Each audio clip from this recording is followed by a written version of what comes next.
My name is Jenna Mitchell.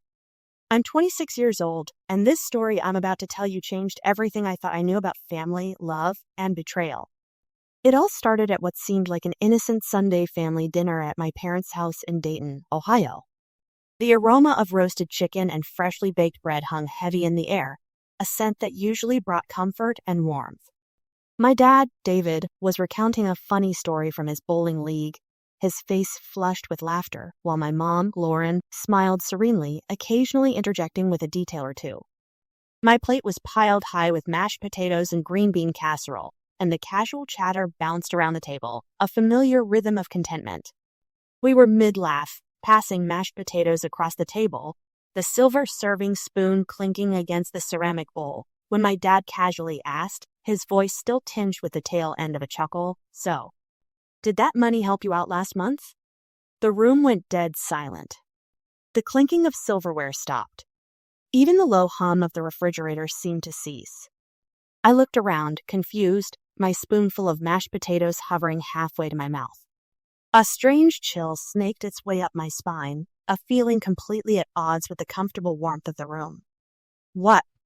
Money?"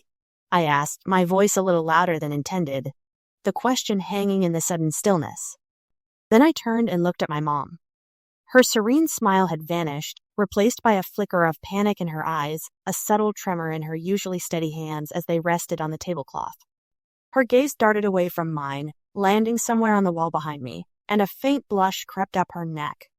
In that single, fleeting moment, I saw everything I needed to know written on her face, a sudden, undeniable shift in the familiar landscape of our lives. Have you ever had a moment where your entire world shifted from one sentence? Where a seemingly innocuous question ripped open a chasm you never knew existed? Where the foundation you stood on suddenly felt like quicksand? Drop a comment below if you've been betrayed by someone you love. And don't forget to like, subscribe, and stay with me. It gets wild that the air became so thick you could almost taste it. My dad, bless his trusting heart, oblivious to the earthquake he'd just unleashed, repeated, "The money, honey, for your student loans. Did it help last month, like your mother said?" He looked from me to Mom, a faint smile still playing on his lips, waiting for confirmation, waiting for the comfortable, predictable answer. But there was nothing comfortable about this. I stared at Mom, who now had a strange, almost imperceptible tremor in her jawline. Her eyes darted, not just from me, but to my dad, then quickly to her plate. The perfectly arranged food on her china seemed to mock the chaos brewing beneath the surface. My throat felt dry, suddenly parched, as a million possibilities, each more unsettling than the last, flashed through my mind. "What money, Dad?" I managed to choke out, my voice barely a whisper. "I haven't received any money from you. Or from Mom, for that matter, for my student loans. I've been making payments myself." Each word was a brick, falling with a dull thud into the silence. Dad's smile faltered, replaced by a deep furrow in his brow. He looked at Mom, his expression shifting from gentle inquiry to outright confusion. "Lauren," he asked, his voice softer, laced with an unfamiliar edge of doubt. "What is she talking about?" "I wired the usual amount last month, just like you told me to." "You confirmed it went through." Mom finally spoke, her voice strained, a little too high-pitched. "Oh, David," she began, a forced lightness in her tone, though her hands were now clasped together so tightly her knuckles were white. "There must be some misunderstanding. Jenna, dear, perhaps it just hasn't cleared yet? Or maybe there was a slight delay in processing?" She avoided my gaze, focusing intensely on Dad, trying to project an air of calm, but the facade was cracking. "Delay?" I interjected, a cold wave washing over me. "Dad, I haven't received a cent. Not last month. Not the month before that. Not ever. Not from you or Mom for my loans." My voice was gaining strength, edged with a bewildered frustration. This wasn't just a misunderstanding. It felt like a deliberate avoidance. Dad's face drained of color. He pushed his plate away, the sound of china scraping against the table jarring in the silence. All eyes were on Mom, whose composure was now visibly crumbling. The gentle, serene Sunday dinner had morphed into a pressure cooker, and the lid was about to blow. I could feel the fissures forming, deep and unsettling, between us. The warmth of the room seemed to vanish, replaced by an icy tension that promised far more than just a ruined meal. This wasn't just about money. It was about trust and the sudden, terrifying realization that it might all be an illusion. Teaching next morning, Mom had left for her weekly volunteer shift at the community center, a predictable routine she rarely deviated from. Dad was still reeling from the previous night, his silence heavier than any accusation. I saw the questions swirling in his eyes, the confusion battling with a deep-seated trust. I told him I needed to run some errands, a flimsy excuse, but he seemed too lost in his own thoughts to question it. As soon as the garage door rumbled shut, I felt a surge of resolve. I wasn't going to wait for explanations. I was going to find answers. My first target was Mom's home office, a meticulously organized space she kept under lock and key. It was more than just an office. It was her sanctuary, her command center. Every file was labeled, every document neatly categorized. I knew where she kept a spare key, tucked away behind a loose brick in the fireplace, a little secret from childhood games that she probably thought I'd forgotten. My hands trembled, slightly as I unlocked the door, the click echoing eerily in the quiet house. The air in the office was still, smelling faintly of old paper and lavender potpourri. I started systematically, opening drawers, sifting through files. I was looking for anything that could shed light on the money. Bank statements, wire transfer receipts, anything. My breath hitched when I found a stack of bank statements for an account labeled Mitchell Household Expenses. Scrolling through, I saw regular, significant deposits from Dad's private retirement fund, followed by even more regular, significant withdrawals. Each withdrawal was dated around the time Dad said he'd sent money for my loans. Then I found it. Tucked away in a file labeled Household Bills Urgent was a mortgage statement. Not just any statement, but one marked past due final notice. My parents had always been meticulous with finances. This was completely out of character. And directly beneath it, a life insurance policy, recently updated, with Dad listed as the primary policyholder and Mom as the sole beneficiary. The payout amount was substantial. My stomach churned. Why would a past due mortgage statement be hidden with a life insurance policy? And then the real gut punch. A withdrawal slip dated 3 months prior for a large sum far exceeding anything Mom usually handled. And scrawled on the back, almost indecipherable, were the words, Jenna tuition. But the money had gone into her account, not mine. My blood ran cold. The pieces were starting to connect, forming a terrifying picture of deliberate deception, not just a misunderstanding. The warmth of the Mitchell home, a sanctuary I'd always taken for granted, now felt like a stage set for a very cruel play. The questions weren't just swirling anymore. They were a storm raging inside me, demanding answers. And I knew, with sickening certainty, that the answers I would find would shatter everything that armed with the withdrawal slips, the suspicious mortgage statement, and the very telling life insurance policy. I sat down at the kitchen table, the damning paper spread out before me. The pieces clicked into place with horrifying clarity. 2 years ago, right around the time Dad had that terrifying heart scare, he'd started trying to help with my college expenses. He'd always been quietly supportive, the kind of dad who expressed love through action rather than words. He told me he was sending money to Mom, who would then forward it to my student loan account. I remembered feeling a wave of relief back then, a sense of security knowing they had my back. But that money never reached me. Not a single cent. The withdrawal slips, each one corresponding to a date Dad had mentioned sending money, clearly showed deposits into Mom's personal account, not into my student loan provider. It wasn't just a one-time thing, a moment of confusion. This was a pattern, a systematic diversion of funds that spanned months, perhaps even years. South, the realization hit me with the force of a physical blow. When Dad's illness had first struck, he'd been so worried about leaving me burdened. He'd told me, tearfully, that he wanted to ensure I finished my degree without debt. And Mom, my own mother, had intercepted every single one of those desperate, loving gestures. She had taken advantage of his fear, his illness, and his trust.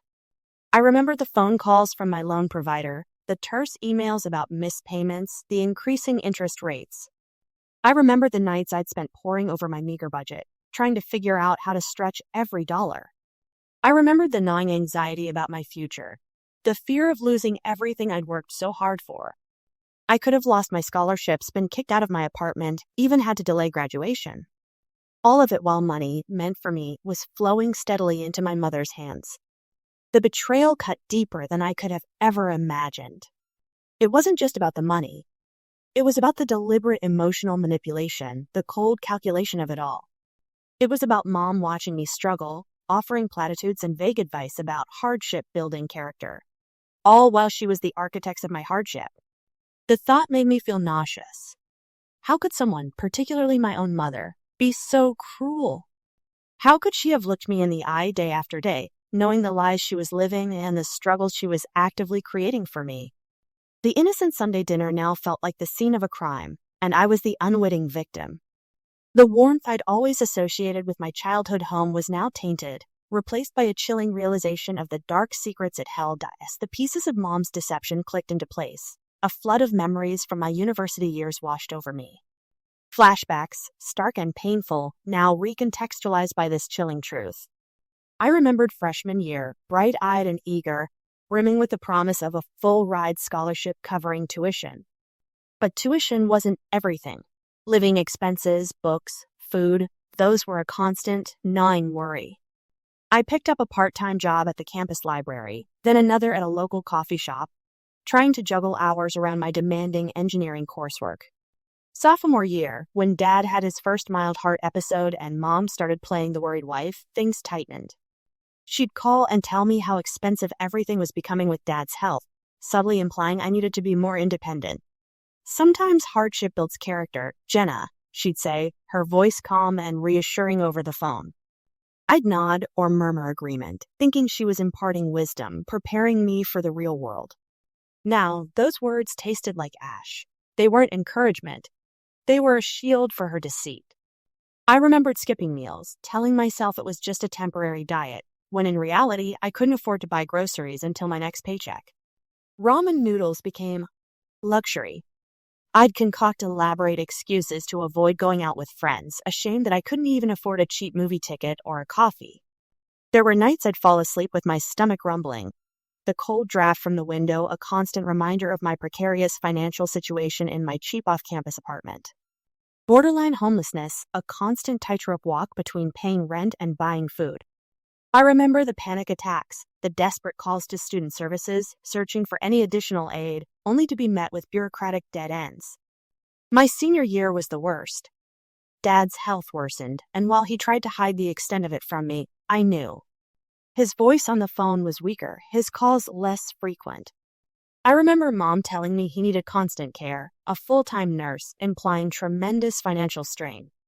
And I, like the naive, trusting daughter I was, pushed myself harder. I took on extra shifts, sacrificing sleep, my grades dipping slightly under the strain. I lived in a constant haze of exhaustion and anxiety, always just one unexpected bill away from absolute disaster.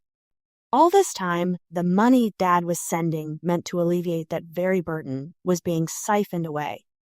Every skipped meal, every frantic calculation, every moment of fear was not a cruel twist of fate, not just life's hardship. It was Mom's deliberate choice. It wasn't life's cruelty, it was Mom's. The realization was a devastating blow, far more painful than the financial hardship itself. It was the knowledge that the person who was supposed to protect me, to love me unconditionally, had actively chosen to watch me suffer, even profit from it.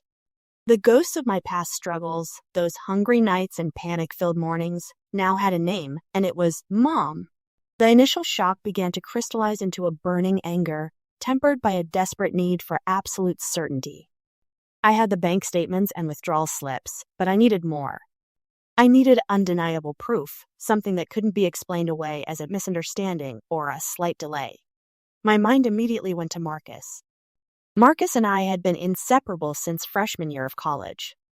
He was the calm to my storm, the logic to my emotion, and, crucially, a tech wizard. If anyone could help me piece together the digital breadcrumbs of this deceit, it was him. I called him, my voice tight with a mixture of rage and choked back tears. Marcus, I need your help. Now, it's about Mom and Dad, and money, a lot of money. He was at my place within 30 minutes, a concerned frown creasing his forehead. I laid out the bank statements, the past due notice, the life insurance policy, and those damning withdrawal slips. I explained everything, from Dad's casual dinner question to my unsettling discoveries in Mom's office. Marcus listened intently, his expression growing grimmer with each detail. "Okay, Jenna," he said, his voice quiet but firm once I'd finished. "This is a lot, but we'll find out. Let's see what else we can dig up." We set up a temporary war room in my apartment. Marcus, with his uncanny ability to navigate digital landscapes, started with Dad's email accounts. Dad was technologically challenged, barely used email beyond sending the occasional family photo. Marcus reasoned that if Mom was intercepting funds, she might also be intercepting communications. He was right. Within an hour, Marcus found a series of email exchanges between what appeared to be Dad's email address and various financial institutions. Except, on closer inspection, the sender's email address had a subtle, almost imperceptible difference from Dad's actual one, an extra, a misspelt word, a slightly different domain. Fake email accounts meticulously crafted to mimic Dad's, used by Mom to confirm payments, update addresses, and reroute money. Every confirmation of successful transfer to Jenna was actually a confirmation of money going directly into an account she controlled. He then delved into IP logins, tracing the origins of these bogus emails and financial confirmations. All of them originated from Mom's computer, not Dad's, and often from her specific IP address, not the general household one. It was a digital fingerprint, undeniable proof of her direct involvement. The raw data solidified into a chilling narrative, a deliberate, calculated campaign of deception waged by my mother against my father and, by extension, against me. It wasn't just intercepted money. It was a carefully constructed web of lies, spun over years, designed to ensure Dad believed he was helping me while Mom benefited from his generosity and my struggle. The paper trail, now backed by a damning digital one, pointed irrevocably to deliberate fraud. The theatricality of it was almost unbelievable if it hadn't been tearing my life apart at each stack of evidence. Physical and digital felt like a lead weight in my hands. The next, inevitable, and most daunting step was to talk to Dad. He was still recovering from his recent surgery, looking a little frail, but he deserved to know the truth. He deserved to know what Mom had done, and the extent of his own unwitting complicity. I found him in his usual armchair, nursing a cup of tea, the morning paper forgotten on his lap. My heart ached for him. He was a simple, trusting man who had worked hard his entire life, retired with the honest belief he'd done right by his family. To expose him to this kind of betrayal felt cruel, but secrecy was what had allowed Mom's actions to fester. "Dad," I started, my voice trembling despite my best efforts. I sat on the ottoman at his feet, placing the organized files and Marcus's printouts on the coffee table between us. "We need to talk. About Mom and the money." His brows furrowed, the memory of Sunday dinner's awkward silence still fresh. "Jenna, what is all this?" he asked, gesturing to the papers.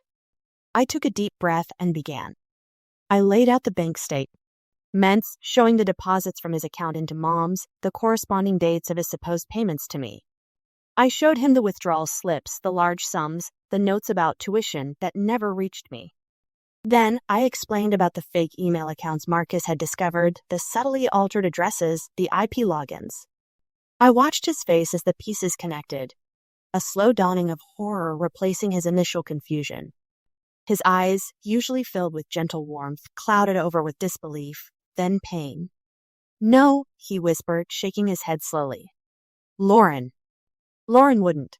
She manages everything. I trusted her." His voice broke on the last word. I gently showed him the past due mortgage statement, the huge life insurance policy in Mom's name. "Dad, when you were sick, she was telling me how much of a financial burden I was. How hard things were for you. All while you were sending money that never reached me." He closed his eyes for a long moment, a tear tracing a path down his weathered cheek. When he opened them, the raw anguish was almost unbearable. "I just wanted to make sure you were taken care of," he rasped, his voice thick with emotion. "I told her to handle it, everything. I never doubted her. Not for a second." The depth of his trust, now so profoundly shattered, was devastating to witness. He slumped back in his chair, looking utterly defeated. His heartbreak fueled a new kind of resolve in me. This wasn't just about my suffering anymore, though that was significant.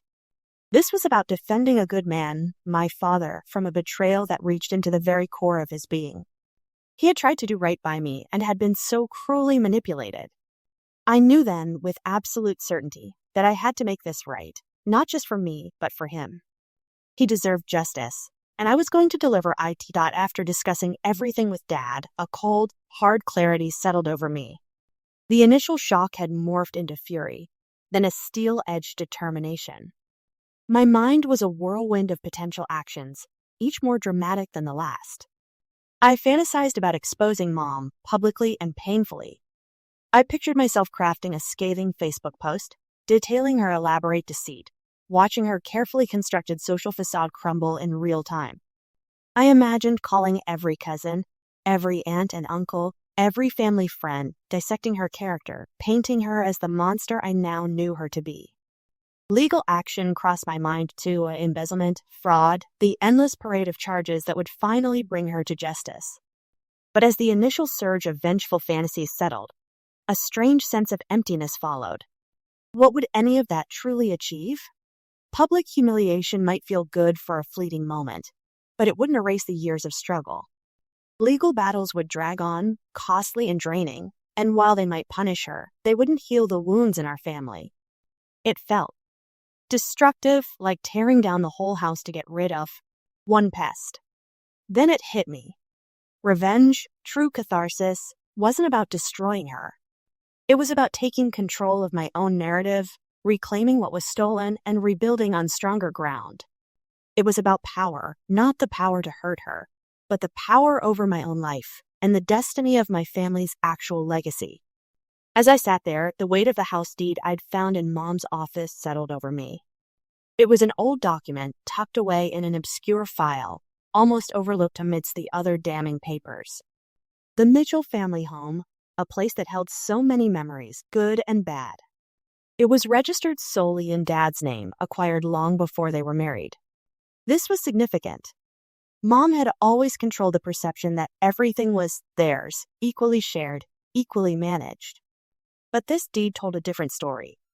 And then I remembered something Dad had mentioned, vaguely, during one of his weaker moments after his first heart scare. He talked about getting his affairs in order and making sure everything was set for Jenna.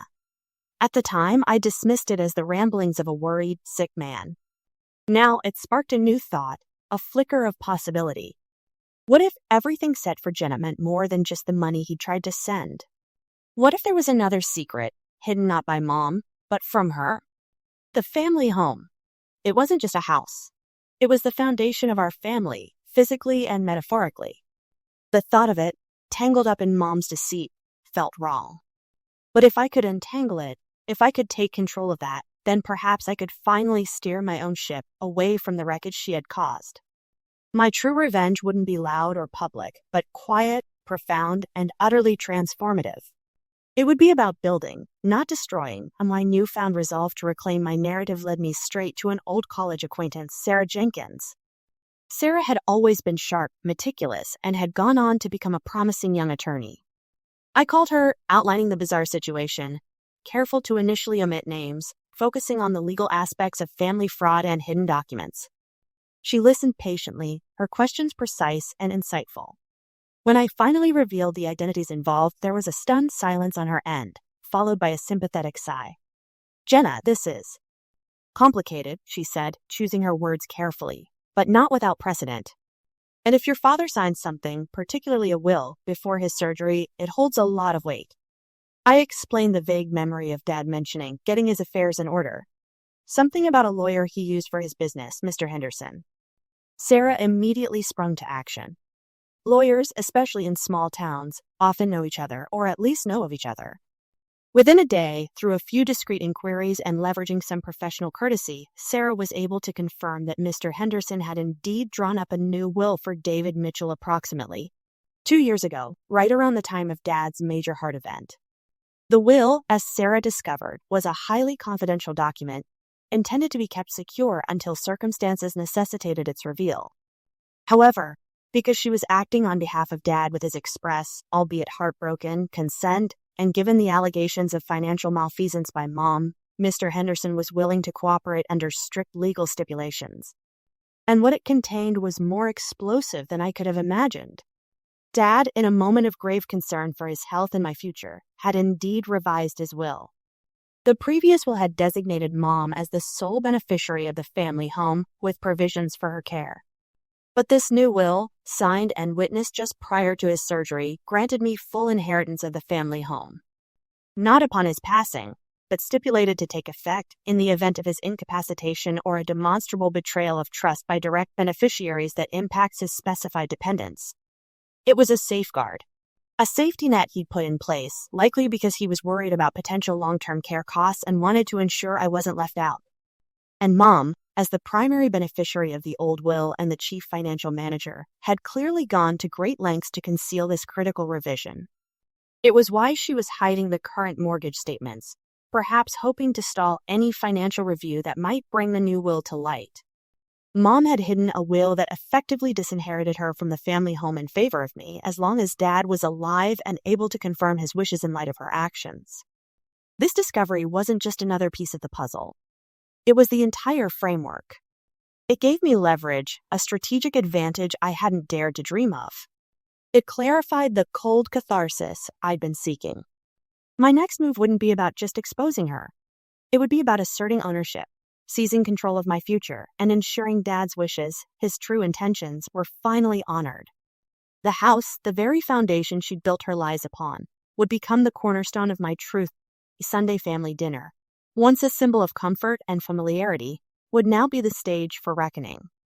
I orchestrated it with precision. I sent Mom a text, casual, innocent-sounding, asking if we could have dinner there again, just like old times. She, still oblivious to the full extent of what I knew, readily agreed, probably thinking I was ready to sweep everything under the rug. Then, I made a few strategic phone calls. Not to everyone, not yet. Just to a few key family members. Uncle Ben, Dad's brother, who always had a keen eye for finances and had been quietly concerned about Dad's health. And Aunt Carol, Mom's sister, whose sharp mind and even sharper tongue usually kept Mom on her toes. And of course, Marcus was there, posing as my +1, his camera discreetly positioned in my purse, recording everything. He was my moral supper, tea, and my chronicler. The atmosphere that Sunday was thick with an uneasy tension I could practically cut with a knife.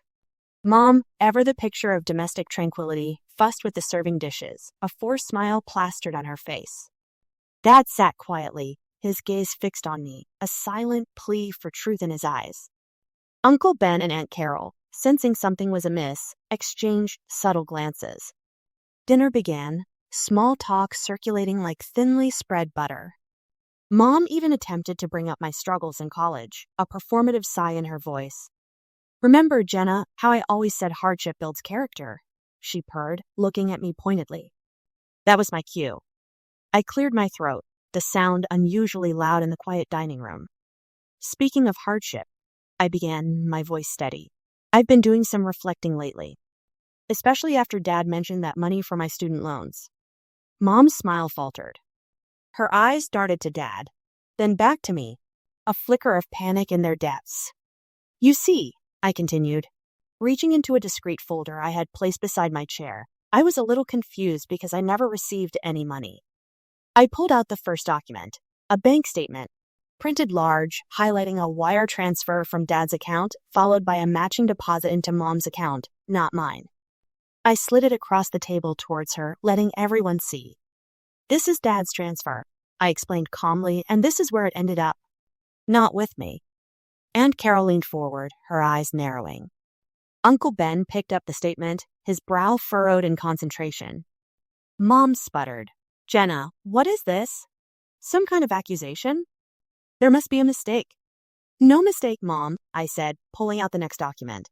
A blow-up of one of the fake email screenshots Marcus had created. Dad's bank confirmations. Except, this isn't Dad's email address, is it? And Marcus here, I gestured to him, traced the IP address. "It comes directly from your computer, Mom." The carefully built facade began to quake. Mom's face paled. She opened her mouth, but no sound came out. "And then there's this," I said, my voice gaining strength, picking up the past due mortgage statement and the revised will. Dad's true intentions for the house? Hidden away while you let the mortgage fall behind. I placed the will carefully on the table, face up, so everyone could read the startling details. The climax was palpable. Aunt Carol gasped. Uncle Ben's jaw dropped.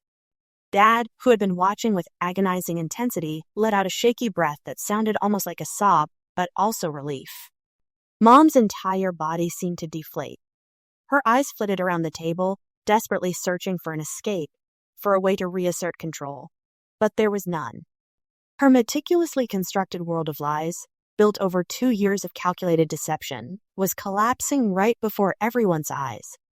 The silence that followed was deafening, broken only by Mom's shallow, ragged breaths. It was a truth ambush, and she was caught in its unforgiving snare. Teachy fallout from the dinner replay was swift and decisive. Mom, exposed and cornered, had no defense. Her usual composed exterior shattered, revealing a woman stripped bare of her carefully constructed lies. She tried to deny, to deflect, to beg for understanding, but the paper trail, the digital evidence, and Dad's quiet, heartbroken confirmation were undeniable. Aunt Carol, usually so jovial, looked at Mom with a mixture of pity and severe disapproval. Uncle Ben, pragmatic as ever, started quietly discussing options with Dad, legal and financial. In the aftermath, the house was a heavy presence. Mom packed a small bag, her movements stiff and mechanical, her eyes refusing to meet mine. There was no theatrical storming out, no raging accusations. Just a quiet, chilling departure, the click of the front door echoing the finality of her exit. I didn't try to stop her. There was nothing left to say, no apology that could mend what she had broken. I knew with a painful certainty that our relationship, as I had always understood it, was over. It was a silent goodbye, but a permanent one. The family home became mine. With the new will providing the legal framework and Dad's consent, ownership was officially transferred. It was daunting, but also incredibly liberating. The first thing I did was pay off the past due mortgage. Then, with a fierce determination, I tackled my student loans. The struggle, the hardship, it was real, but now the resources Dad had intended for me, the ones Mom had diverted, were finally flowing where they were meant to. The weight lifted from my shoulders was immense. Dad moved in with me, temporarily at first. His recovery from surgery was slow, but being away from the toxic environment Mom had created was clearly helping him heal in more ways than one. We spent evenings talking, truly talking, for the first time in years. He shared stories of his youth, his dreams for me, the quiet worries he'd carried. I learned about the man beneath the trusting exterior, and in turn, I shared my struggles, the depth of the hardship I'd endured. We rebuilt our bond, brick by brick, stronger and more honest than it had ever been. He taught me how to fix the leaky faucet and change the furnace filter. I helped him navigate online banking and set up video calls with his friends. We learned to rely on each other in a new, profound way. I set new boundaries, not just with Mom, but with my own expectations. I learned the difference between earning something and being denied something that was rightfully yours. I wasn't defined by the betrayal. I was defined by how I rose from it. I built a new life in that old house, not out of revenge, but out of resilience. Each day was a step away from the shadows of deceit and towards a future bathed in the light of truth and self-reliance. It was a quieter vengeance, perhaps, but far more satisfying and enduring. This wasn't just about getting what was owed. It was about building a life that was truly, authentically mine. Life since that dramatic dinner has been a journey, one I wouldn't trade for anything. The old Mitchell family home, once a symbol of comfortable lies, is now truly mine, transformed into a space of growth and genuine connection. Dad is thriving. He's healthy, happier, and surprisingly adventurous for a retired auto mechanic. He's picked up gardening, and our backyard is a riot of color and flourishing vegetables. Our bond, forged in the crucible of betrayal, is unbreakable. He's my compass, my rock, and a constant reminder that even in the darkest moments, love and honesty can prevail. I often reflect on what happened, especially when people ask me how I got revenge. They expect a story of public shaming, legal battles, or scathing social media posts. And while those thoughts certainly cross my mind, I've learned that the best revenge isn't destruction. It's elevation. It's about rising above the cruelty, not sinking to its level. My life has flourished in unexpected ways. The financial skills I honed during my college struggles and later while digging through mom's paper trail sparked a new passion. I landed a fantastic job in finance, a field I never thought I'd enter, but one where my resilience and newfound understanding of human deception oddly serve me well. I'm helping people navigate their own financial complexities, ensuring they don't fall victim to the very kind of manipulation I experienced. I keep close with family, but now it's by choice, not obligation. Aunt Carol and Uncle Ben are frequent visitors, their visits filled with laughter and open, honest conversations. Marcus, my tech-savvy best friend, remains my confidant and one of my closest allies. He reminds me to find humor in the absurdities of life and ensures I never forget the lessons learned. The experience taught me profound truths about resilience, about the deceptive nature of appearances, and about the power of self-advocacy. It laid bare the painful reality that not all family ties are healthy, and sometimes the most loving act is to set boundaries, even with those who share your blood. Blood may be thicker than water, as the saying goes, but I've learned that truth is stronger than both. It's the unyielding force that can shatter illusions and build something stronger, more authentic in their place. My story isn't one of bitterness, but of empowerment. It's about not letting someone else's choices define your worth or your future. It's about reclaiming your narrative and building a life so rich in truth and purpose that it becomes its own beautiful, undeniable form of triumph. And that, truly, is the best revenge.